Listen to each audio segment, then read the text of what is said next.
Hey y'all, I'm Alyssa. And I'm Alyssa. And this week we are going to be pushing that cancel culture button.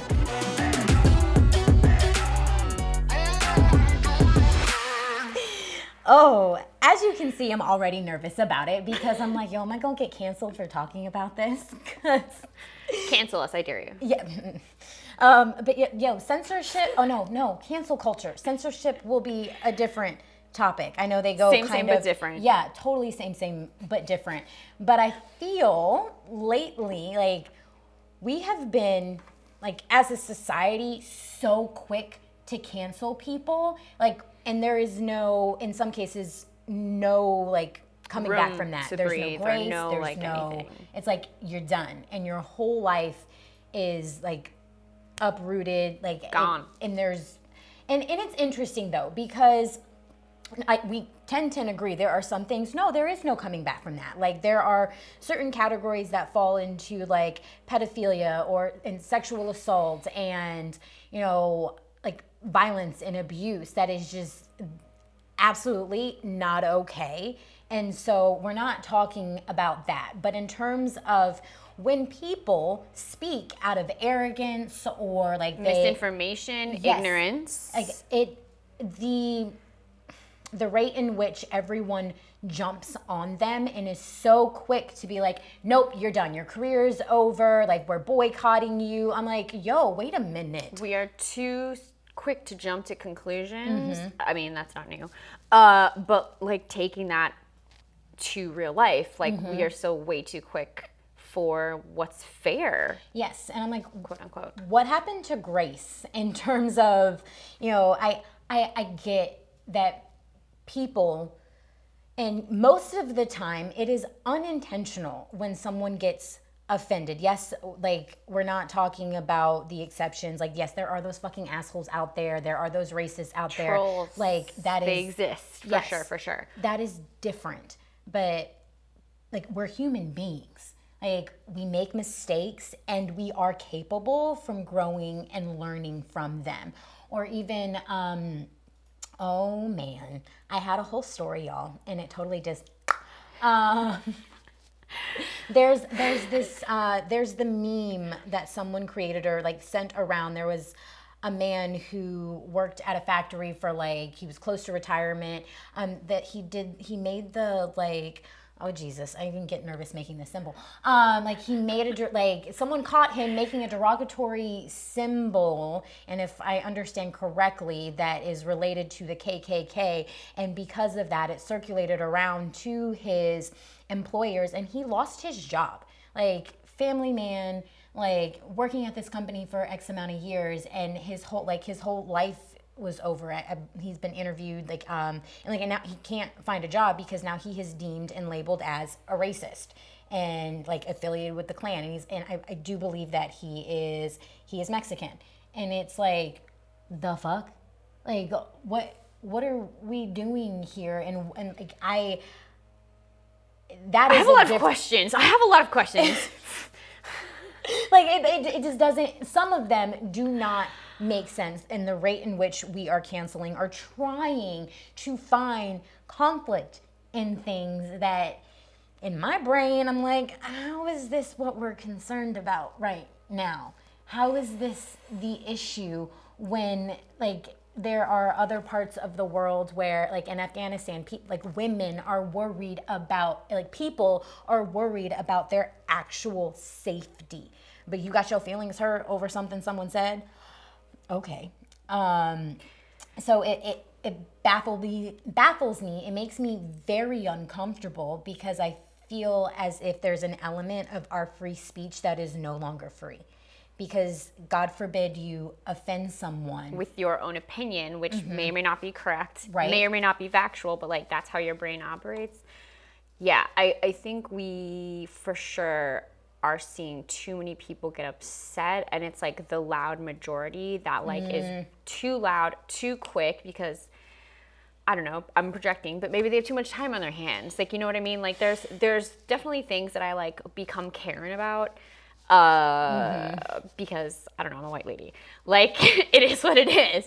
But there are also things that I'm like, okay, like this may be upsetting to me, life isn't fair, like, well, you know, whatever my fucking parade of rain cry is, like, but it's not the end of the world, and like, that's just me. Like, I don't need to make like a stink, a fuss, or like, you know, be an asshole about it. That was a little projection, sorry for anyone who's a canceller. But like, there is a line. I mean, yeah, looking into like the pedos that are like, you know, on blast, and people are still trying to like allow them to exist and be exalted, you know, for their music, for their talent. And I can't, you know, if we are really trying to call people out, like calling spades spades, and regardless of how shiny that spade is, regardless of how like magnificent it might be, like it's still a bad spade. It's still, I mean, you know what I mean? Like a bad apple in the bunch. It may be the prettiest apple at one point, but when it's fucking rotten, you need to throw it out, like, because that's how it works. Right. And like, it's attached to money, like money and power in terms of whether or not someone's actually going to be canceled, because there have been many a times where like the loud majority, like society, social media has come for certain individuals, and it's not going to happen. Like, there are certain artists, there are certain film directors, there are certain, you know, executive producers. Everybody. Like, the more money you have and the more power you have, the more you can get away with saying whatever it is that you want. Look at Harvey. Yeah, like, yo, but I'm pretty sure, like, no, actually, like, people, yes and no. Like now, like, I think, like, you can say that he's canceled. Like, he's canceled, done. But like how long it took. It took a long time, and no one officially canceled him. It was, right. It was, I mean, you know, but like, that's again where people know and power to get away with it.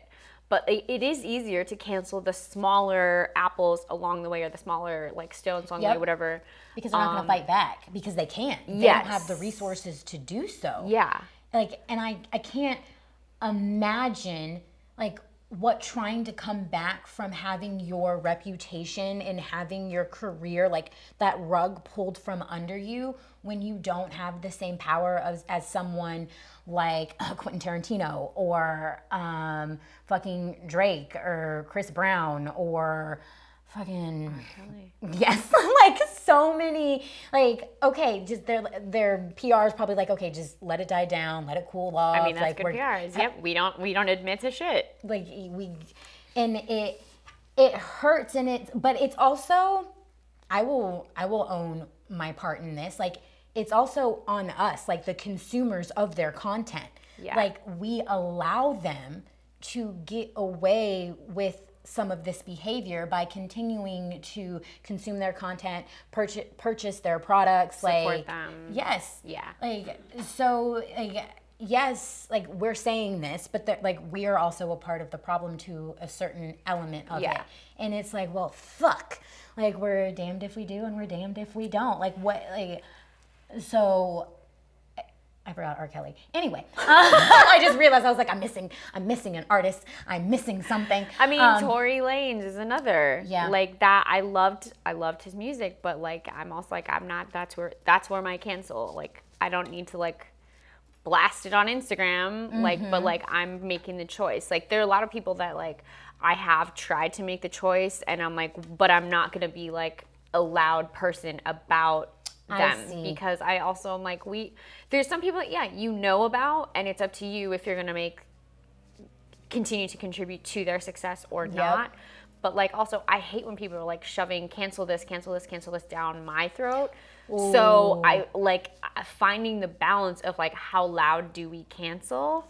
I feel like there's a lot of loudness behind canceling people when there is a chance to redeem, like out of ignorance. Like, yes, we've all said some dumb shit, and there's a lot of people who have been canceled or in the process of being canceled right now, specifically comedians who have maybe said something in the past. It's been part of a bit. It's taken out of context. I mean, you know, whatever, excuses, but like allowing them to acknowledge, hey, I fucked up. Hey, I did say this. I may or may not, you know, if they continue to stand behind it and double down, then that's different. Then okay, yeah. Then, you know, take a different road. But like, if we don't give them the room to acknowledge, like, be oh, better. that's what I said, I meant this, you interpret it as that, like, I think there's probably those situations. Is everyone who said something bad, you know, in that, like, shit, I didn't mean to? No, of course not. Right. But also, like, we have to give people room to, like, muster that thought. Like, if I've said something dumb and you've called me out, sometimes, sure, I'm like, oh, fuck, you're right. But sometimes I'm also like, ooh, okay, well, I feel a little some type of way about it because I have never thought about that point of view. Like, let's talk about So it. before I butt heads and argue, like, I need a minute to, like, chew it up, spit it back out. Like, what should I have said?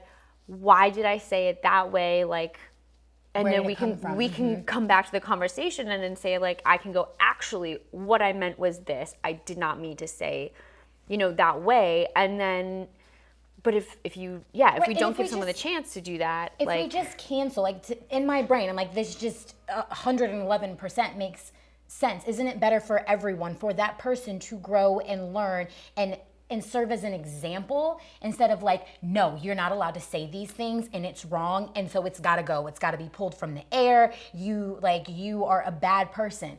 What? Like, that, to me, like, how does that make any sense? How does that help anybody? How does that help the majority, and even the minority of the people that we're trying to reach, to make them, like, educated and to understand, like, human experiences? Like, a part of having a human experience is misspeaking. Yeah. Like, it happens. And so having that out there of, like, oh, we can have civil discourse, there can be misunderstandings, and we can come back from that. I feel like that is much more effective for us as a society to grow from, and to not be as reactive to things, and be like, oh, okay, and actually listen to one another in terms of what is happening, instead of jumping to, like, automatically being offended. Like, let's have a conversation. And so that is something that I am having a hard time with, where we are with cancel culture, where we are with maybe this generation, in terms of individuals being triggered and expecting people to, accommodate that trigger and tiptoe around, like, other people's feelings. I'm not saying to not be considerate of other people's feelings, but at the same time, like, this is the world. This is life. Some of you have too many feelings. Yes, and they're gonna get hurt. You're gonna get offended. But what you do about it, like, what we do about it, is what is important. That's what matters too. Like, right. How do you handle it? If you're going to get offended, you're going to probably jump to the defense, and maybe you'll miss something in your jump to, like, I don't know, you jump to conclusions. You're going to jump to defend. You're wrong, you're right. Maybe they're literally not even on the same wavelength, and you misinterpreted, or they misinterpreted. But, like, yeah, it's happening too much. I don't remember, like, this being such an intense thing when we were growing up. Not that that is any better. Right. I definitely think there were things that should have been canceled when we were growing up. Yep. But it's like we went from, like, no consideration of feelings or anything to suddenly, like, yes, every other word you have to think a little bit more about. And I sound super boomer right now, I guess, saying that. But, like... No, I feel that so hard, Mama. Like, as I get older and certain things are happening and we're watching that transition, I'm like, wait a minute. Like, everybody pause, please, because I'm all for feelings and talking, but are we serious right now? Like, is this really how we want to handle things? Yeah. And there's a better way to channel that energy. Like, if you don't like how somebody's doing it front facing, go to the background. Can you change the law to do something? Right. Can you form a committee? I mean, I don't know. These are things that are, like, really random, but, like, what can you do to make that better? If people are not educated in a certain area, like... What's the solution? Can we be more solution oriented? And it's just also a matter of, like, slow down, pump the brakes, take a moment. Like, what is the real issue here? Like, is there an issue, or do you just want to... Or are you triggered? Yes, or do you just want to, like, fight about something? You want to be angry about something. There's, like, a conflict, Like that very well may be an issue, a conflict, but the way in which it is handled, I'm like, there's a better way. And so just, there are so many avenues of cancel culture and understanding. And maybe Alyssa and I are just getting old as fuck and we are now boomers and we don't understand. Snowflakes. Yo. And so, but that is us, you know, starting to push that cancel culture button. We will probably talk about it some more because it does go hand in hand with censorship. Because now, yes, because now low key, I'm afraid to say certain things out of my mouth and I'm always course correcting. And I'm just like, damn, like, was that politically correct? Anyway, I'm going off on a tangent, as we do. But that is what we have for you this week. Do not forget to like, comment, subscribe, and we'll see you next week. Bye. Bye. Yes.